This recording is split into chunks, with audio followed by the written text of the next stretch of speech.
Hey Fab Fam, welcome back to the channel. This is Tinesha Davis, Fun and Budget Act, and in this video we are going to talk about my trip to Santiago and Valle, Nevada, Chile, and exactly how much it cost.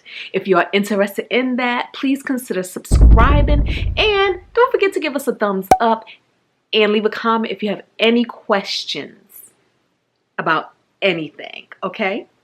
Now, we are going to break these expenses down into 5 areas: travel and lodging, food, entertainment, shopping, and miscellaneous, okay?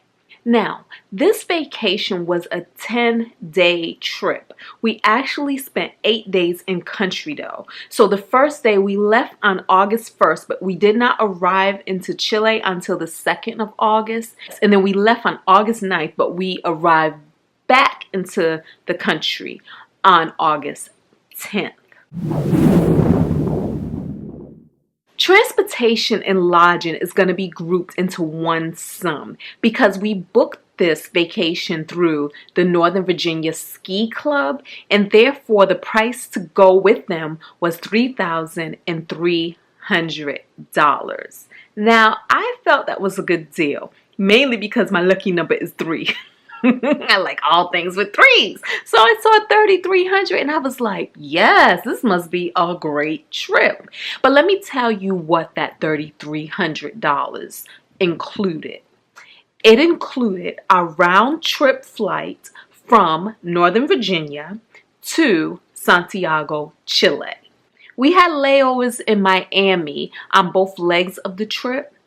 And then it also included our transportation to and from the airport in Chile.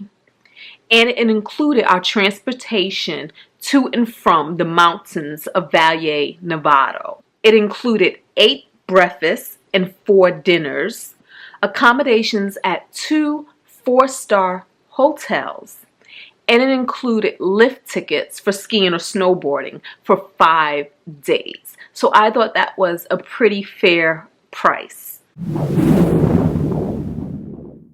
In the food category, now again, for 8 days in country plus 2 travel days, keep in mind that 8 breakfasts were included, so pretty much breakfast every single day, as well as 4 dinners were included in that $3,300 price. On average, Gwen and I ate about twice a day. We really didn't do a lot of snacking, so we pretty much ate breakfast and we pretty much ate a dinner, and that kept us super full. Our dinners were early dinners, so like around 6 p.m. is when we ate. Also, to save on expenses, at times when we were paying for our meal out of our own pocket, we did share things like empanadas and a humongous burger. In Chile, I found that the portion sizes were super huge. So if you're going, consider sharing. And I always say that once you buy a meal and you share, if you are still hungry after eating, you can always buy something else in addition. On our travel days in the airport, I do have Priority Pass, which is like airport membership. And so that did pay for meals while we were in the airport. So that was no additional cost to us. And in this total price of food, I am counting the tips. So whatever tips we left, that is also included in this price. So for 8 days in the country and 2 days traveling, I spent a grand total of $90 on food. And when I look at that, that is super inexpensive, especially when you travel. Food is usually one of the main events of traveling. Entertainment. Now, our main purpose for going on this trip was to go snowboarding. And again, the lift tickets, which can be one of the most expensive parts of skiing or snowboarding, was included in our price for the vacation. We opted to bring our own equipment, so we did not pay anything extra in equipment fees. So I carried my own snowboard, my own boots, and my own helmet, which are things that a lot of people rent when they go to different resorts to ski or snowboard. And entertainment every day. When we were in Valle, Nevada to ski, they offered après-skis. That was at 5 p.m. And what is après-ski? That is the meeting or gathering after coming off of the slopes, like around 5 p.m., where everybody gets together, drinks hot chocolate or has a wine and has a little light meal such as a soup or salad or a little dessert or pastry while they talk about their day on the slopes. That was included every day at our hotel, so that cost us nothing. And then also, in addition, they will also play games. Like one night they had a great bingo game going on, which I thought I would win because I see myself as a winner, but I did not. I had a massage, and that cost $83. When we got to Santiago, I did a free walking tour, which I highly recommend because, one, this is the Fun and Budget Act. So I am always looking for low-cost entertainment. And I also mix it with high-end entertainment for the must-do things that you must do. But for the walking tour, which is super dope, you actually give them a tip of your choosing at the very end of the tour. So it behooves them to entertain you thoroughly or to the best of their abilities and give you great, useful information. So that's why I always recommend the free tours versus the tours that you pay for. For this tour, I gave a donation of $28 because I was really impressed with Sebastian, our tour guide. On this tour, we covered awesome highlights in Santiago, such as Plaza de Armas, La Moneda, Bellas Artes, the GAM Cultural Center, and we even took the metro so that we would know how to get around on the metro/subway stations while in the country. This thing was very worth it, and it was super exciting for me. We visited Santa Lucia Hill, which was free and very well worth doing. And one of the more expensive things that we opted to do was take a private cooking class. This only cost $95, but I'm gonna tell you guys, it was worth way more than that.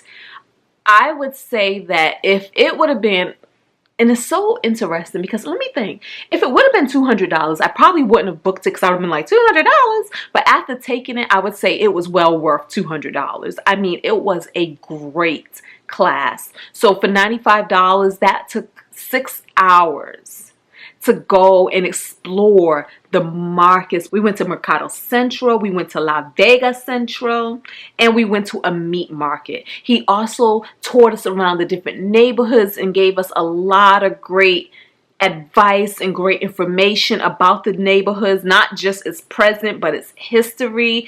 And then we went to the El Golf neighborhood in Sanhattan, which is Chile's answer to our New York Manhattan. There you can find the financial district. You can find a lot of buildings such as the World Trade Center and the Costanera Center, which is the tallest building in Latin America.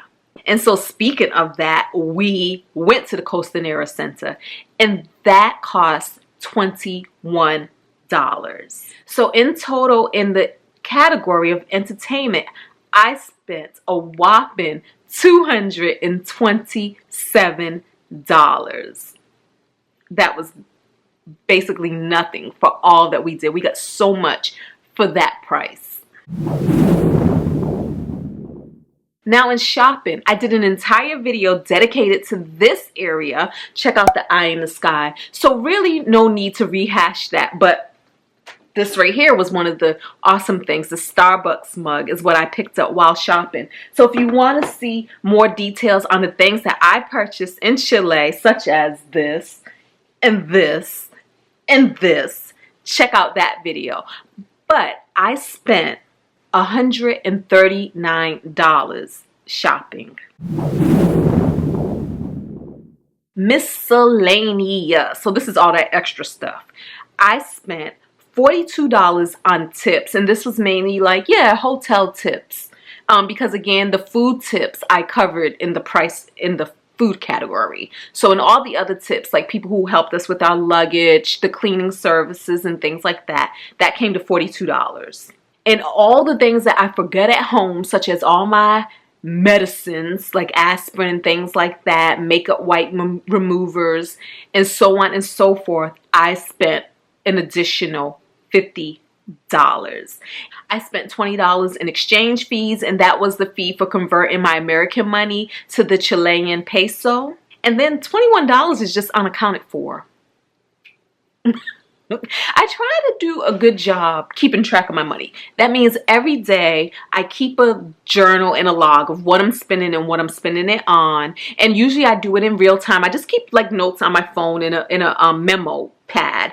And I just try to jot down everything that I'm spending. But of course, sometimes some things escape me, or I lost the money or overpaid or something. I don't know. But $21 is unaccounted for. So in miscellaneous, $133 went to miscellaneous. So for the 10 days that I blocked out traveling to and from Chile, I spent a grand total of $3,889. That to me was not bad at all, because the experience was super rich and I learned so much. Now I know that Santiago, because I haven't been everywhere in Chile, but Santiago is definitely an awesome travel destination if you are considering going there. So now that you've seen what I spent on this trip, do I have any regrets, or would I do anything differently? Stay tuned to my next video where I will tell you all of my mistakes, all of my regrets, and all the money that I wasted because of my mistakes and my regrets on this trip to Chile. Until next time, y'all, thank you so much for watching. And don't forget to thumbs up. I have to give you a reminder because people forget. Even I forget when I watch videos. I try to remember, but so usually I just do it in the beginning so that I don't forget. So don't forget to thumbs up. And don't forget to subscribe if you are not already a member of the Fab Fun and Budget family. So until next time, leave a comment if you want to talk about anything, and I will see you in the next video. Peace.